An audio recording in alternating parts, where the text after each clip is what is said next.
Welcome to Hood Champion Boxing and Sports. In boxing, you find a way to win or you find a way to lose. Look, people, I know if you're anything like me, you're tired of waiting around for fights to be made, and you're just tired of all the BSing, man. It's time for these guys to start giving us the fights we want. Stop over-marinating fights, and in some cases, over-marinating to the point that you forget that you have this shit marinating and you don't put it on the grill and get the fight and the fight to bubbling.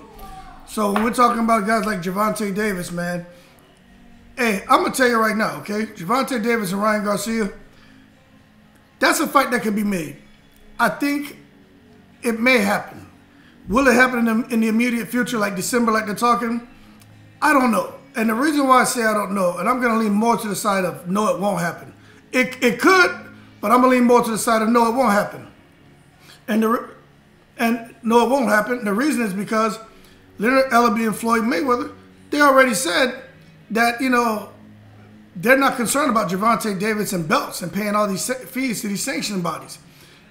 Mayweather said he figured out how to, you know, crack the code on boxing. He figured out how he found a way to win. And he said he's taken that same kind of business strategy and he's applied it to managing his fighters, especially Gervonta Davis, who is a pay-per-view star. And what he's saying is going in there, taking damage, high-risk fights doesn't make sense when you're going to get paid the same amount to fight a lesser risk and where you probably take no damage. And to be honest with you, as a person, I agree with that. Rob the bank. People are going to pay to watch him. What does it matter? If you can go in there and make $8 to $15 million a fight, fighting guys who don't really present much of a challenge, then do it. And that's what they're doing. And this isn't my words. These aren't my words. Ellaby saying this. Mayweather saying this. You know what I mean? The belts don't matter. You can't feed your kids belts. It's all about the money with them. So Tank is going to always be perceived as a guy who didn't fight the best fights when he had the opportunity if they continue to manage him this way. Now, is it Tank's fault? Not really. Because he's listening to them.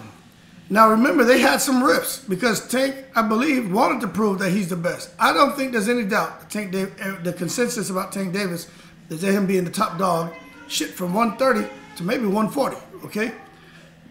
But there was a time where there was a rift because Tank wanted to fight those fights. But I know Ellaby, Mayweather, maybe even Al Heyman had to talk to him to get to him and say, look, we understand what you want. Mayweather's kind of like, I've been there, done that. You know, but I did that. I learned from that. And now I'm showing you how to get to the point I'm at and maybe even further without taking such a high risk. Now, of course, Mayweather didn't take much damage, but he got touched up a couple times. But he didn't take much damage. Tank Davis is taking no damage, okay? So as far as Davis and Ryan Garcia negotiations dragging on, they're going to keep dragging on because one is you're dealing with Mayweather and Ellaby and how they're approaching Davis' career. And then you got De La Hoya, who just burnt bridges over the years and nobody likes him. So it is what it is. So that's a fight that's going to marinate and probably over-marinate to the point to where the food starts to taste bitter or the fight becomes bitter because it's set in the lime, it's set in the garlic, onion, thyme, oregano, set in the cilantro, shadow benny, it's set in all that, just the ginger, all that, set in it too long, man. You know, and it just overpowered everything to where it's not even a nice, sweet, succulent boxing match you're getting. Next one is Earl Spence and Terrence Crawford. Talk about over-marinating, man, to the point to where it's like, it's almost like half of us don't even care no more. You know, it's so ridiculous what's going on with those guys. But it is what it is. I've done enough videos on them that I'm not going to come and expound anymore. I don't even know what to say no more, man. The purse split, you look at Tyson Fury and how he handled Anthony Joshua. He knows Anthony Joshua is a draw. He knows Anthony Joshua is still the big man when it comes to money. But Tyson Fury is up there and so is Wilder. So he said, you had 2 losses, you have no hardware. I'm going to give you a shot at the WBC belt, 60-40 split. Yo, that's fair. Earl Spence and Terrence Crawford, a little bit different. But you figure if the 50-50 is not good enough to get the fight, we know 60-40 is what it should have been, but that's not good enough. 50-50 is not good enough. I mean, I don't even know what else to say about these guys, man, but that fight's been over-marinated to the point where people, it's just losing some of its steam. Yeah, the diehards will watch it, but I just think when it had kind of, you know, you got to strike when the iron's hot. And when that fight peaked, that's when an announcement should have come out. Like, it had built to a point where it's come almost at its apex. Boom, that's when you were expecting the announcement. And then it died down, then it kind of, anticipation built back up, and then it exploded again. You know what I'm saying? And it's just like the bubble's been burst, and everyone's like, what's going on? You know, it went through that recovery period. We thought we were going to get another announcement. It's just always hang up after hang up. So it's over-marinating, leaving a bitter taste in a lot of people's mouths. I think when it happens, we'll still jump back on the bandwagon because that's how we are as boxing fans, but just tired. Nobody cares. But as a result, now you have some serious talks going on with these sanctioning bodies and trying to make Boots Ennis against Keith Thurman. Boots has been calling for that fight for the longest. Keith Thurman has been running from that fight. And if he's gonna take the fight, Keith Thurman is gonna want an absurd amount of money. Now, does Keith Thurman deserve $15 million? I don't know. Now, I mean, I'd say as much money as a boxer can get, they should get. But at the end of the day, Keith hasn't really been active, man. You know, and he hasn't looked that great. He's still talented. He still can box. He still has power. But this isn't the same Keith Thurman, as I've said in videos and everyone else says, and you guys who aren't blind have seen. He's not the same Keith Thurman that banged in there with Porter and banged in there with Danny Garcia. So Keith Thurman and Boots Ennis is a fight. I could see that happening a lot sooner than Garcia and Davis and Spence and Crawford. I can see that happening a lot sooner. Now, because of everything going on, Eddie Hearn, Tyson Fury, Anthony Joshua versus Fury, look, 60-40 split, point on. The dates shouldn't be a problem. But, you know, they're going to play hardball. Eddie Hearn's over there. He hates the fact that he's not the top dog. He's not the A side. He can't push this 80-20 split down your throat and up your ass, right? That's just Eddie Hearn. He's going crazy. But he's still finding a way to make things difficult because he says, Tyson Fury says, look, 60-40 my way. The next fight, 50-50. That's fair to me. He should make it 60-40 his way. The next fight, 60-40, because he gave you a chance at the first fight. So the second fight, you got to take it. And if you win that, then the third fight is on you. And I say that because that's what Eddie Hearn does to people. We'll give you 80-20. The next fight, 70-30 our way. And then the third fight, you know, and then if you beat us, then you can go do what you want. That's how Eddie Hearn screws people. That's how he was screwing people when he had the belts. And it sucks. But now going forward, you see where Eddie Hearn's like, all right, look, 60-40 first fight, no problem. But the second fight, 60-40 our way. That's just stupid. That makes it 50-50 split, basically over 2 fights. And that's what Anthony Joshua went on record before and said when he was going to fight Deontay Wilder, he didn't want to do. He's the champ. He has all the hardware. Why would I give you 60-40? And if I lose, go into rematch with 60-40. That's basically a 50-50 split. That's not fair. And now Eddie Hearn's trying to go and do the same thing that Tyson Fury that he didn't want to do for Deontay Wilder. All right? So as far as I'm concerned, Eddie Hearn can kiss my ass because he's making it impossible for these guys to fight. Now, I understand him as a promoter.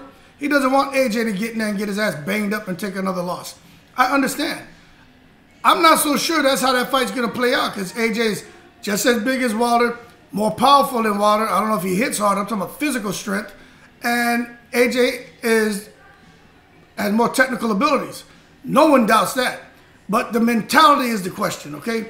So, again, will AJ and Fury happen? I don't know. Will Eddie Hearn mess up that fight from happening? Of course he will.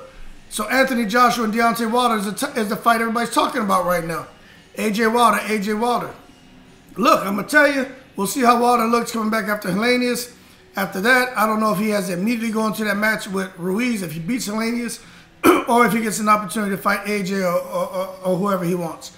But we'll see what happens with that.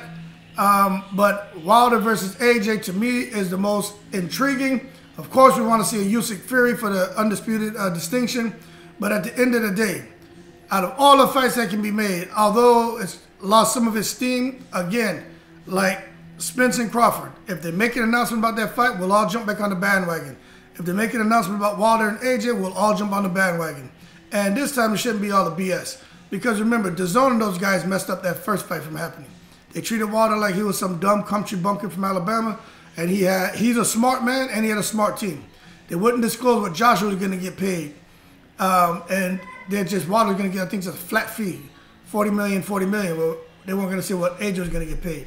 And that caused some of the problems. And this is in my opinion. So if you guys are biased to AJ, biased to Fury, biased to, out there in the UK, or you're biased to Wilder here in America, yeah, sit that bullshit aside, man. This is what the DAZN reps came out and said.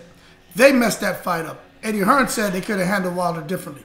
He's always talking about profile. He has to raise his profile. Yeah, he had another fight. Yeah, he's raising his profile, but it's nowhere near Anthony Joshua. Eddie Hearn is always finding a way to break down these other fighters and not give them really the money they should get. He's always looking to suck out their eyeballs. But now he's in a position where Tyson Fury could, but he didn't, should apply pressure to suck out his and AJ's eyeballs. But we'll see. Fight to be made in the heavyweight division, in my opinion, is Wilder and AJ, and we'll see what that happens. But, the way things are going and how stars line up, all crooked and shit, we may end up seeing Wilder Fury 4. And that's the reality of it, especially if Wilder beats Helenius. He's going to beat Ruiz. And then he's the mandatory to Fury. If Fury's still active and he still has the damn WBC belt. So there you go. Conor Ben and Eubank Jr. Look, great fight, man. I think Eubank Jr. gets in there and clips him. But at the same time, man, they say it's not the size of the dog in the fight, it's the size of fighting the dog. And Conor Ben is no joke.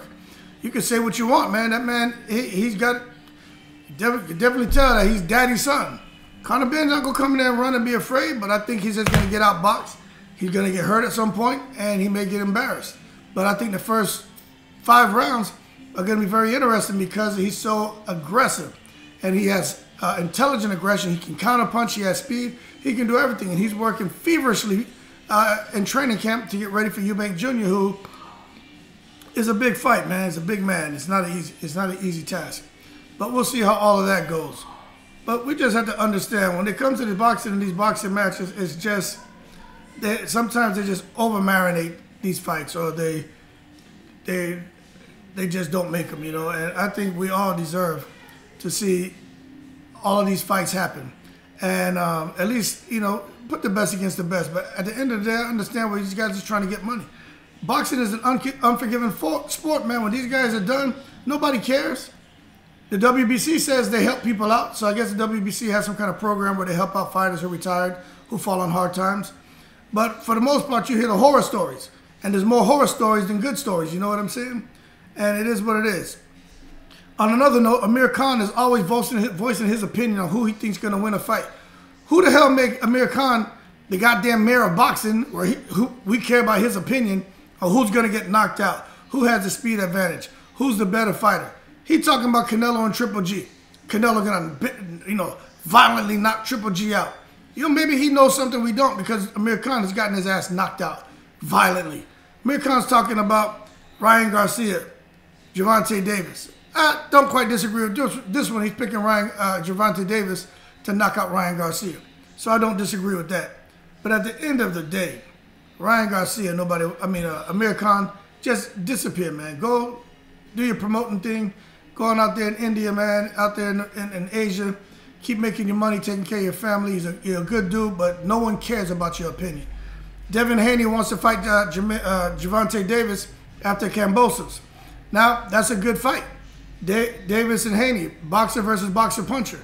I got to go with Davis. Davis is too smart. He's not going to let Haney get away with that bullshit. Punch and grab and tie him up and all that. Watch the sparring. The sparring's no joke. Okay? Davis, speed, power, boxing IQ, awareness, everything. That's a problem. And Haney's not going to be able to handle that. I don't care. Devin Haney's a bad boy. But Tank's just on another level, all right? Both sound amateur pedigrees, but he's got speed, boxing IQ, everything. The only thing he doesn't have is the range, the long arms. He be able to control the fight from a distance. He doesn't have that. But he has everything else, man, to counter that and to blunt whatever Haney brings to the ring. So I got to go with Davis by knockout within 8 rounds. Clarissa Shields, Savannah Marshall. Life happens. stuff with the Queen. Rough times, you know what I'm saying? But it's being postponed. That sucked. To think about these women who have to cut weight and get ready for a fight, get down to 158 and a half, 159. You know how hard it is, man, to remain disciplined for the period of time they were, to come in there, weigh in on point, and then find out the fight's been pushed back a month. So this is gonna be interesting. What are they gonna do over the next month? You can't just go now and eat goddamn Chick-fil-A or go eat fish and chips. You know, you just can't do that. You can't go bubble a pot of curry chicken with roti and white rice, cucumber, and shit like that. You know, you just can't do that. So they got to remain disciplined an additional 30 days, which is going to suck. Because you know somebody's going to put on weight. I don't care what you say. No one's who's going to go 30 days drinking, you know, a little half a cup of water a day and eating lettuce and shit. They're going to want to eat. And this is what I think is going to be interesting. And I'm not saying anyone's going to make excuses, but if someone loses, you better believe the media is going to jump on and say the excuses are coming. No, it's a hard position they've been put in. It sucks. I wouldn't want to be put in it. But again, it's a 50-50 fight. I think Shields outboxes her. I do it, but I think Shields is going to make a mistake and want to stand there and prove that she can trade. And that's where the fight's going to get interesting. I really do. I just think that fight is, anyone saying, oh, Marshall's just going to come in there and she's just going to wash her. You're wrong. Shields is just going to wash her. You're wrong. This shit is really 50-50. It's about who's going to be the least emotional. And that's the person I picked to win. So that being said, man, I hope you like the quick rundown. Shout out to all the veterans. Shout out to everybody in the world. Everybody keep cool. Hang in there. Let these guys stop, man, over-marinating these fights and stop BSing. Give us the fights we want for the sake of mankind. I'm ready to see it. Year's almost over. We got a couple good ones, but there's more work to be done. That being said, y'all keep cool, and I'm in the breeze.